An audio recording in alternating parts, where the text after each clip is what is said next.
Hai teman-teman, balik lagi di Binary TV.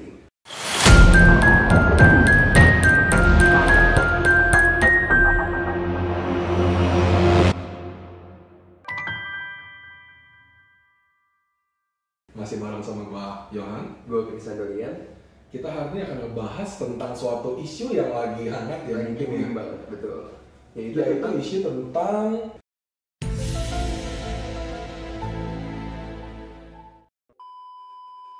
perubahan term of service-nya service-nya WhatsApp. Oke, jadi gimana nih? Jadi di sini tuh beberapa orang tuh sudah mulai mungkin sudah mulai ngeh ya ketika mereka ngupdate WhatsApp-nya, itu ternyata WhatsApp itu minta satu pop-up baru yang dimana itu isinya adalah term of service WhatsApp yang baru. Nah beberapa orang tuh mulai bertanya-tanya, ngepost status di Facebook, Betul. ngepost di Instagram, Betul. itu tentang loh gimana nih data kita akan diambil, data kita akan dikolek oleh WhatsApp. Nah di sini kita akan coba ngebahas, jadi sebenarnya apa sih yang berubah dari term of service ini? Nah sebelum kita ngebahas nih, apa sih perbedaan term of service dari WhatsApp yang lama sama WhatsApp yang baru, term of service-nya bukan WhatsApp-nya. Nah jadi term of service ini sebenarnya kalau kita mau ngomong bahasa awamnya, itu kayak agreement yang kita capai kalau kita mau pakai suatu aplikasi ya. Jadi kalau misalkan kita pakai aplikasi A, apa sih yang kita bisa dapat dari aplikasi A dan apa yang aplikasi A bisa dapat dari kita? Di dalam kasus ini, contoh yang mau kita bahas adalah WhatsApp. Tuh. Jadi intinya kayak persyaratan yang harus kita penuhi buat si WhatsApp kalau misalkan kita mau pakai layanan WhatsApp itu gitu ya. Betul. Oke. Nah, permasalahannya gimana sih? Kira-kira? Permasalahannya adalah kadang-kadang orang itu males banget baca term of service. Betul. Termasuk gue juga. Gue juga termasuk. Gue juga. Iya, kita harusnya bisa diakui bahwa hampir semua orang tuh nggak ada yang pernah baca. Nah, kalau misalkan teman-teman sudah merasakan ketika teman-teman buka aplikasi WhatsApp ya, harusnya akan muncul screenshot bentuknya kayak gini. Gitu. Yang berubah, termsnya berubah, dan satu lagi privacy policy ya, itu juga berubah. Nah bedanya terms of service dengan privacy policy adalah privacy policy ini khusus membahas tentang privacy pengguna gitu, atau data pengguna mana yang boleh digunakan oleh WhatsApp atau aplikasi lain dan data apa aja dikolek kayak gitu. Jadi privacy itu khusus seputar data pengguna aja gitu ya. Ya, jadi gimana cara aplikasi itu mengolah data kita? Iya, betul. Cara dia nyimpan, cara dia mungkin hapus, cara dia mungkin Share ke memberikan third party, ke perusahaan lain gitu ya. Oke, dan di sini yang berbeda sebenarnya simple. Kalau misalkan kita lihat privacy policy-nya WhatsApp di tahun 2020, ini adalah dokumen yang diupdate di tahun 2020 bulan Juli, jadi hampir 1 tahun yang lalu.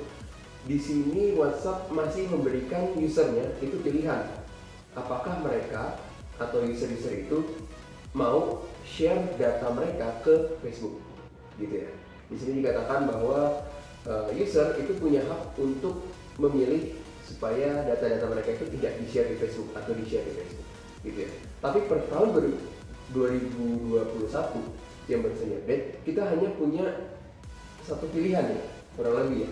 Kalau misalkan kita mau share datanya buat Facebook, data kita buat Facebook, maka kita boleh meneruskan penggunaan WhatsApp gitu. Kita masih boleh tetap gunain WhatsApp. Tapi kalau misalkan kita menolak untuk share data itu ke Facebook, ya kita udah nggak bisa menggunakan WhatsApp lagi, gitu ya. Tapi memang perlu diingat bahwa kita ini selama ini pakai WhatsApp itu gratis loh. Betul. Jadi kita nggak pernah bayar apa-apa ya. Betul. Jadi memang ada satu kalimat yang sering banget gue sampaikan ke mahasiswa ya, yaitu kalau misalnya kita memakai suatu produk dan produk itu gratis, berarti dalam tanda kutip bisa jadi kita adalah produknya. Karena memang bisnis model perusahaan sekarang, Google, Instagram, Facebook, WhatsApp, Telegram itu bisnis modelnya sebenarnya apa sih? Mereka bisnis modelnya bukan telekomunikasi dan sosial media kan sebenarnya. Iya. Bisnis modelnya adalah periklanan ya.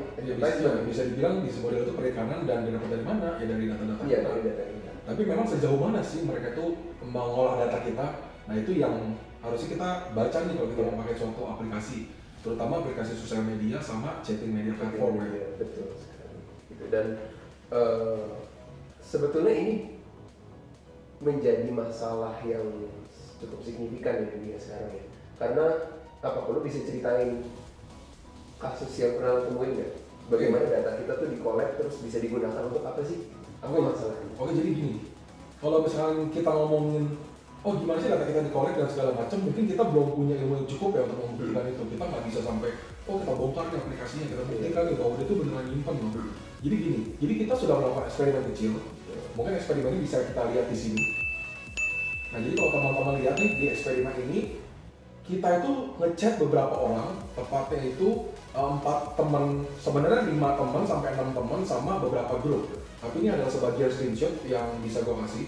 Bisa dilihat ya di sini gue pura-pura mau bertanya, gue mau beli laptop nih. Dan perlu teman-teman ketahui sebelumnya nih ya, gue itu nggak pernah mencari laptop sebelumnya di Google atau mungkin di beberapa e-commerce. Jadi gue sama sekali nggak pernah nyari laptop lah intinya. Jadi laptop ini benar-benar pure gue ketik hanya di aplikasi ini ya, WhatsApp. Oke. Nah, terus apa yang terjadi kemudian? Yang terjadi adalah ini. Wow. Seperti yang teman-teman mungkin bisa juga kali ya. Iya. Loh, kok bisa? Kan ini belum tanggal 8. Kan katanya update-nya di tanggal 8 nanti. Nah, memang kalau menurut pendapat gue pribadi, memang sebenarnya data kita sudah di-collect jauh sebelum tanggal 8 nanti. Jadi sebenarnya dari kemarin sudah di-collect gitu. Tapi di-collect seperti apa kita nggak tahu. Iya, Nah, dan kita perlu disclaimer bahwa kita nggak bisa memastikan 100% bahwa ini yang collect WhatsApp.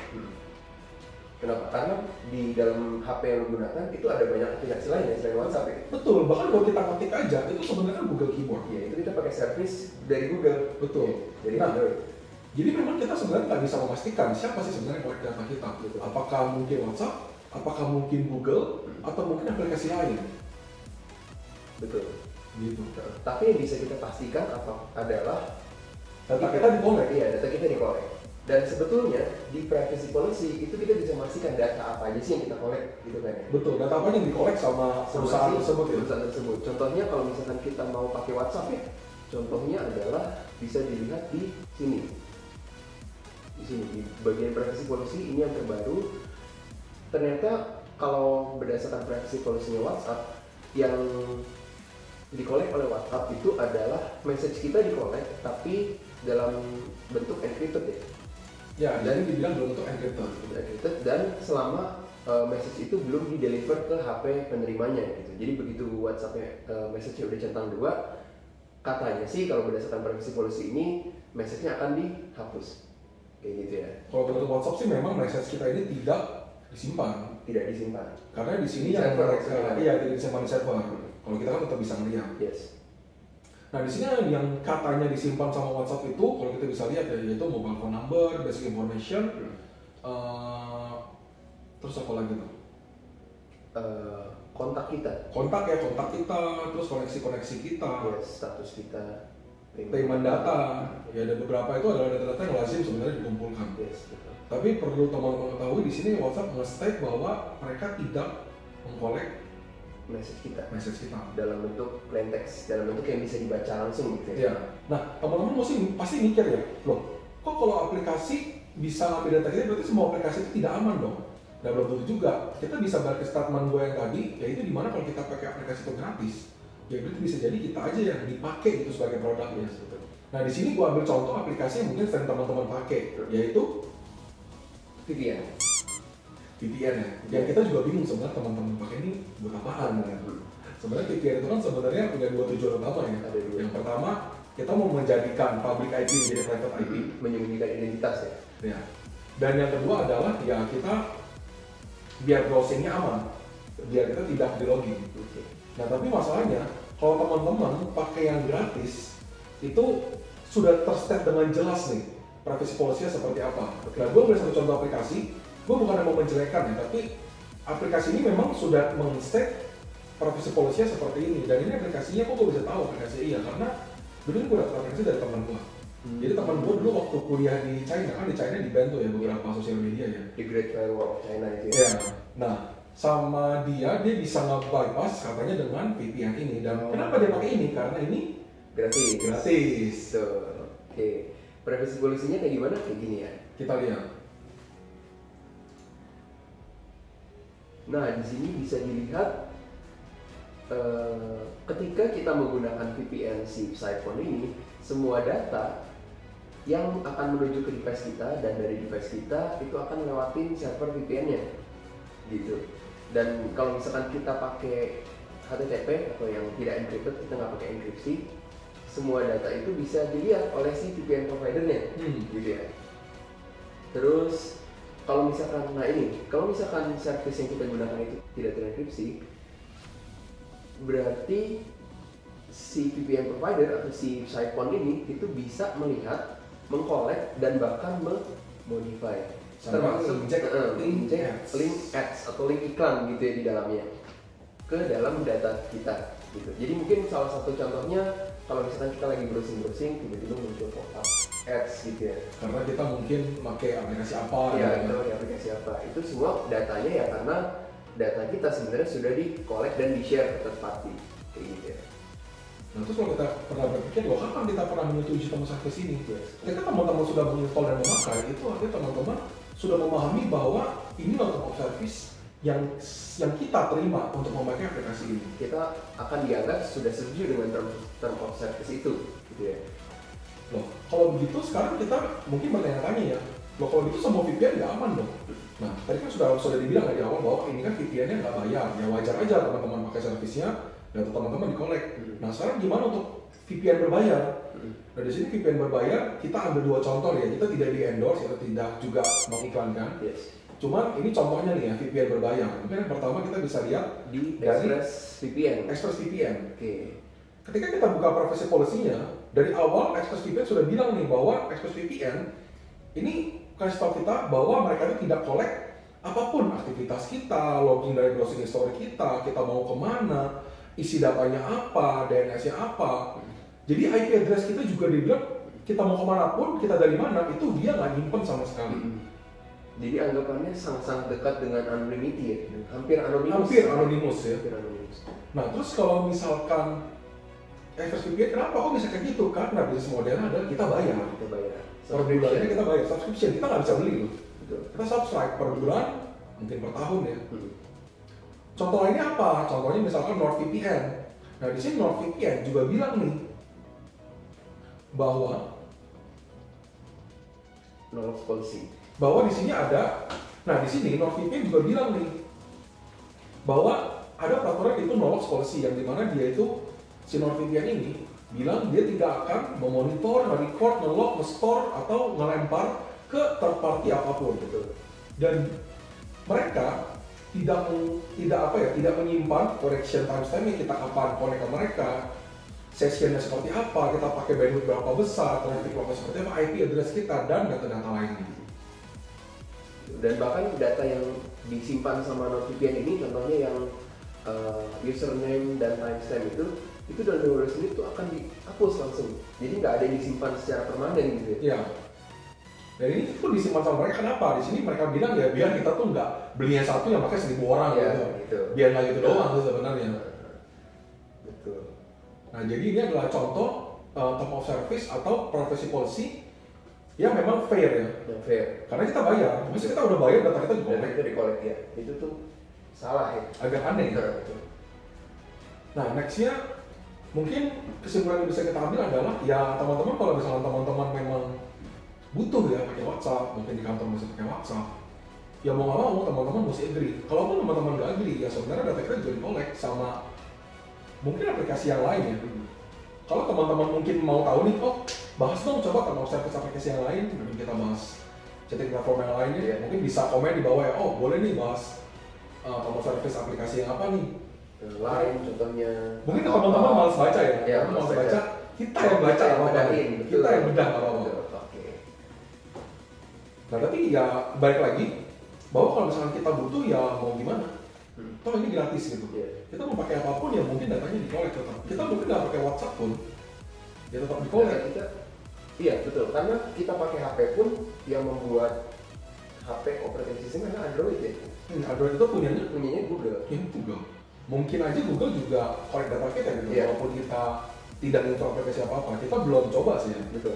Cuman sebetulnya ada satu penelitian, mungkin bisa dibikin di sini ya, yang mengatakan bahwa ketika ketika kita tidur, HP kita tuh sebenarnya terus-menerus collect data kita, data IP address, data koneksi WiFi, data baterai dan sebagainya, yang akan dikirim.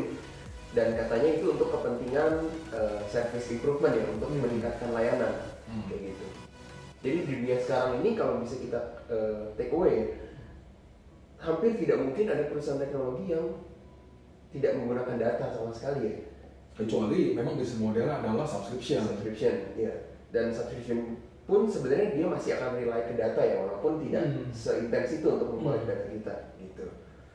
Dia itu privacy itu menjadi hal yang sangat sensitif di dunia sekarang ya. Betul. Dan kalau dari gua mungkin gini, teman-teman mungkin cara pikirnya adalah kalau misalkan aplikasi-aplikasi seperti ini yang legal aja bisa collect data kita sampai sebegitu hebatnya ya, apa alasan teman-teman itu mau install aplikasi di luar tempat yang sudah legal? Betul. Ya, di luar dari Play Store, di luar dari App Store kalau di Apple ya. Contohnya download APK dari Google misalkan. Ya mungkin download APK dari blogspot orang. Karena mungkin gamenya nggak ada nih di region teman-teman ternyata mau download. Atau aplikasinya harusnya berbayar nih, tapi ada yang nyediain APK-nya yang biasa. Atau yang duitnya langsung full. Ya kalau main game itu full ya, yang nge-modding. Apa gitu alasannya teman-teman? Kalau teman-teman takut sama term of service WhatsApp, tapi di handphone teman-teman masih ada aplikasi bajakan, buat kita itu ironi, itu paradoks. Itu sama aja. Itu sejenis sejenis naif kali. Iya betul, mungkin naif ya. Ya mungkin segitu aja hari ini bincang-bincang kita. Jadi memang tema kita hari ini adalah membahas term of service yang baru dari WhatsApp. Oke teman-teman, sekian dari kita. Jangan lupa like kalau suka, dislike kalau nggak suka, dan jangan lupa subscribe karena subscribe itu gratis. Dan kalau teman-teman melihat video ini bermanfaat, jangan lupa di-share ke teman-teman supaya makin banyak orang yang aware tentang terms of service dan privacy policy yang baru dari WhatsApp ini. Dan teman-teman juga jangan lupa komen tentang gimana sih pendapat teman-teman tentang terms of service yang ini atau yang lain ya. Betul. Oke, kalau gitu sekian. Sampai jumpa di video berikutnya. Salam 1-0.